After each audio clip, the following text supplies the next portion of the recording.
আসসালামু আলাইকুম রহমতুল্লাহ বারাকাতুহু। সম্মানিত শায়েখ, আমি ওয়ালাইকুম মাহমুদা আসসালাম। বলছি সুইডেন থেকে। বলেন।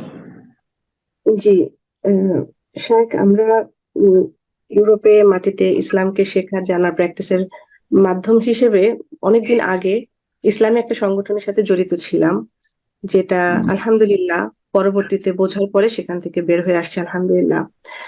এবং আমরা কয়েকটা বোন এখানে আছি যারা আলহামদুলিল্লাহ বের হয়ে আসার পর চেষ্টা করতেছি সহি সুন্নাত কোরআন মোতাবেক চলার করার এবং মানুষকে সেটা বোঝানোর। কিন্তু সমস্যা হচ্ছে, এখন যে সংগঠনের সাথে ছিলাম তারা এতটাই ব্যক্তিগত পর্যায়ে প্লাস সামাজিক ভাবে এতটাই খারাপ ব্যবহার করতেছে এবং আক্রমণ করতেছে আমাদের সাথে যে মানে আমরা ফেতনা ছড়াচ্ছি, আমাদের মানে খুব বাজে বাজে কথা যেগুলো আসলে বলার মতো না। তো এখন আমি জানি না আমাদের কি এখানেই বন্ধ করে দেওয়া উচিত, থেমে যাওয়া উচিত কিনা, কারণ তাদের মতে আমরা প্রবলেম তৈরি করতেছি, আমরা মুসলমানদের ভিতরে বিভেদ তৈরি করতেছি। এবং অনেক বোন এটা দ্বারা মানসিক ভাবে ওনারা এতটাই ভেঙে পড়ছে, বাসা থেকে ওনাদের হাজবেন্ডের মাধ্যমে চাপ আসতেছে। এবং আমরা এটা অনলাইন ভিত্তিক করছি, এটা এমন না যে আমরা কোথাও বাড়ি বাড়ি গিয়ে হুম, পর্দার লঙ্ঘন এসব কিছু না। অবশ্যই পর্দা মেনটেন করে আলহামদুলিল্লাহ এবং অনলাইনের মাধ্যমে। তো আমরা এখন বুঝতে পারছি না আমাদের আসলে কি করা উচিত। আমাদের কি এখানেই থেমে যাওয়া উচিত যে না আমরা চুপ করে থাকবো, নাকি দায়িত্বের জায়গাটা থেকে যে না, আলহামদুলিল্লাহ আল্লাহ যেহেতু কিছুটা হলে সহি পথ আমাদেরকে দেখাইছেন, আলহামদুলিল্লাহ যে এইটাকে আমি আরো ফরওয়ার্ড করে দিব। দয়া করে যদি একটু উপদেশ দিতেন। জি, গুরুত্বপূর্ণ প্রশ্ন। আল্লাহ রাব্বুল আলামিনের কাছে দোয়া করি যারা ধর্মকে নিয়ে রাজনীতি করে, দুনিয়ার স্বার্থ হাসিল করে, আর মুসলিমদের সাথে মারামারি করে, যদি মারা যায় তো নিজেকে শহীদ বলে থাকে, আর অন্যকে মেরে দিলে তাদেরকে মুসলিমদেরকে মুসলমানই মনে করেন, তাদের অনিষ্ট থেকে আল্লাহ রক্ষা করুন। যে সংগঠন আপনি করতেন সেখান থেকে বেরিয়ে এসছেন, খুব ভালো কাজ করেছেন। কারণ বাতিলকে বাতিল জানার পরে তাতে সংশ্লিষ্ট থাকা বা তার সাথে সম্পর্ক রাখা হারাম, জায়েজ নয়। না হলে কিয়ামতের দিনে ফেঁসে যাবে, পথভ্রষ্ট হয়ে আল্লাহর কাছে উঠতে হবে।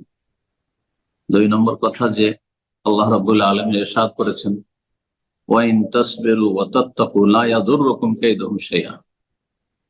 তোমরা যদি ধৈর্য ধারণ করো এবং আল্লাহকে ভয় করো, পাপ মুক্ত থাকো, শিরক থেকে বেঁচে থাকো, বিদআত থেকে বেঁচে থাকো, তাত্তাকু, তাকওয়া মানে বেঁচে থাকো। আল্লাহর অসন্তুষ্টির কথা কাজ হচ্ছে শিরক, বিদআত, পাপ, যে কোনো গুনাহ।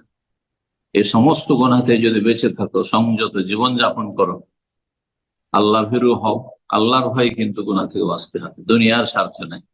ধর্মকে দুনিয়ার স্বার্থে ব্যবহার করা যাবে না। তাহলে আল্লাহ বলছেন সবর করতে যদি থাকো আর তাকওয়া যদি অর্জন করো, লা ইয়াদুররুকুম কাইদুহুম শাইআ, তাদের ষড়যন্ত্র, তাদের চক্রান্ত আর তাদের এসব বাহ্যিক কিছু কষ্ট দেওয়া তোমাদের কোনো ক্ষতি করতে পারবে না, কোনো ক্ষতি করবে না। এবং আল্লাহ রাব্বুল আলামিন যারা নবী সাল্লাল্লাহু আলাইহি ওয়াসাল্লামের সত্যিকার অনুসারী, তাওহীদ সুন্নাহ প্রতিষ্ঠাকারী এবং সালাফে সালেহিন অনুসারী, তাদের ক্ষেত্রে এবং রাসূলুল্লাহ সাল্লাল্লাহু আলাইহি ওয়াসাল্লামের হাদিস রয়েছে যে কোন তিরস্কার, লা তাখাফ ফিল্লাহি লাওমাতা লাইম ওয়ালা ইয়াখাফুনা লাওমাতা লাইম, কোরআনে কারিমে রয়েছে। যারা আল্লাহর নেক বান্দা এরকম তাওহীদ সুন্নাহর অনুসারী, তারা কোন তিরস্কারকারী তিরস্কারকে ভয় করবে না। জি, কোনো ভয় করবেন না। সাময়িক কষ্ট দেবে, আম্বিয়া রসুলগণকে কষ্ট দেয়নি? কত কষ্ট দিয়েছে তারা। জি, সামাজিক ভাবে, পারিবারিক ভাবে, আর্থিক ভাবে, মানসিক সব দিক থেকে কষ্ট দিয়েছে আম্বিয়া রসুলগণ দুশমনরা। সুতরাং আম্বিয়া রসুলগণের সিরাতে আমাদের জন্য আদর্শ রয়েছে। আল্লাহর উপর ধৈর্য ধারণে তৌফিক দান করুন এবং তাদের অনিষ্ট থেকে রক্ষা করুন। আপনি তাদের তিরস্কারে ভর্ৎসনায় আপনি থেমে যাবেন, দাওয়াতি কাজ করবেন না, এটা তো তারা চায়।